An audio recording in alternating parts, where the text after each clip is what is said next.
ندیم کو کبوتروں سے بچپن ہی سے بہت لگاؤ تھا۔ اسکول سے واپس آتے ہی وہ چھت پر چڑھ جاتا۔ 4 منزلہ مکان کی چھت سے جب بہت سارے کبوتر اڑتے تو اس کی گردن فخر سے اکڑ جاتی۔ دادی نے ندیم کو سمجھانے کی بہت کوشش کی کہ کبوتر بازی وقت کی بربادی ہے اور پرندوں پر ظلم ہے، مگر وہ نہیں مانا۔ اس کا جواب تھا، یہ اس کا مشغلہ ہے، کوئی کرکٹ کھیلتا ہے، کوئی کتابیں پڑھتا ہے، میں کبوتر اڑاتا ہوں، یہ ظلم کیوں کر ہوا؟ میں وقت پر انہیں دانہ ڈالتا ہوں، پیسے بھی خرچ کرتا ہوں، گرمی سردی ان کی حفاظت کرتا ہوں، اگر بیمار ہو جائیں تو انہیں دوا دیتا ہوں، ہر طرح سے ان کا خیال رکھتا ہوں۔ دادی اس کے دلائل سن کر کچھ دنوں کے لیے خاموش ہو جاتی۔ اس دن وہ بہت خوش تھا۔ اس نے اپنے حریف پپو کے وہ بہت قیمتی کبوتر پکڑ لیے تھے جس نے کھلم کھلا چیلنج دے رکھا تھا کہ جو اس کے کبوتر پکڑے گا وہ 10,000 روپے انعام کا حقدار قرار پائے گا۔ سارے کبوتر باز یہ کارنامہ سر انجام دینے پر ندیم کو مبارکباد دے رہے تھے۔ وہ پپو کے دونوں کبوتر تھامے سیڑھیاں اتر رہا تھا جب اس کا پاؤں پھسلا۔ اس نے دیوار کا سہارا لے کر خود کو گرنے سے تو بچا لیا مگر ایک کبوتر اس کے ہاتھ سے نکل گیا۔ اس نے کبوتر کے پر باندھے ہوئے تھے مگر وہ نہ جانے کیسے اڑ کر دیوار پر جا بیٹھا۔ ندیم کی سانس اس کے حلق میں اٹک گئی۔ اگر وہ اس کے ہاتھوں سے نکل جاتا تو اس کی بہت سبکی ہوتی۔ اس نے قریب پڑا بانس بہت احتیاط سے اٹھایا جس کے ایک سرے پر جال بندھا ہوا تھا۔ کبوتر نے خطرہ بھانپ لیا، وہ اڑ کر قریب ہی بجلی کے کھمبے پر جا بیٹھا۔ وہ اب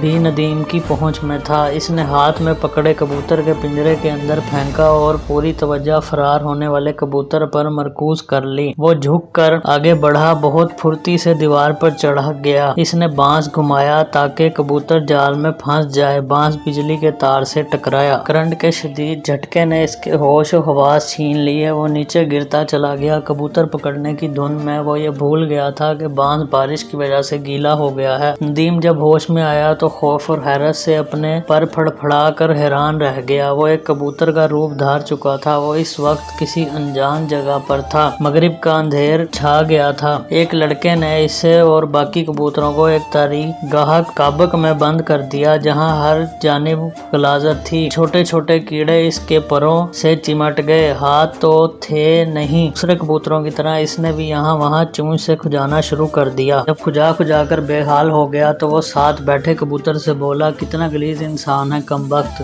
ڈربہ ہی صاف نہیں کرتا۔ اس کبوتر نے اسے سر سے پاؤں تک دیکھا۔ ابھی 4 مہینے پہلے ہی تو اس نے صفائی کی تھی۔ یہ پھر بھی باقیوں سے اچھا ہے، سال میں 2 بار صفائی کرتا ہے۔ میں پہلے جہاں تھا اس کبوتر باز نے تو کبھی ہمارے پنجرے میں جھانکنے کی زحمت بھی نہیں کی۔ ندیم کو یاد آیا، وہ بھی تو سال میں 1-2 بار ہی صفائی کرتا تھا۔ اسے شدید بھوک لگ رہی تھی۔ اسے یاد آیا کبوتر باز عموماً دن میں 1 بار ہی کبوتروں کو دانہ ڈالتے ہیں۔ ان کے خیال میں وہ اس طرح چست رہتے ہیں۔ اب اسے انتظار کرنا تھا۔ دوپہر کے بعد اس لڑکے نے انہیں باہر نکالا۔ اب وہ کپڑا ہلا ہلا کر انہیں اڑانے پر مجبور کر رہا تھا۔ وہ سب بھوکے پیاسے تھے۔ ان میں سے کسی کا دل اڑنے کو نہیں چاہ رہا تھا مگر وہ جانتے تھے اڑان بھرنے کے بعد ہی انہیں دانہ ملے گا۔ اس نے بھی دوسرے کبوتروں کے ساتھ اڑان بھری۔ وہاں 2 اور ٹولیاں بھی اڑ رہی تھیں۔ تھوڑی دیر وہ سب اکٹھے ہو کر اڑنے لگے۔ جب وہ جدا ہوئے تو ندیم کی سمجھ میں نہ آیا کہ اس کی ٹولی کون سی ہے، لیکن جلد ہی اسے قریبی چھت پر دانہ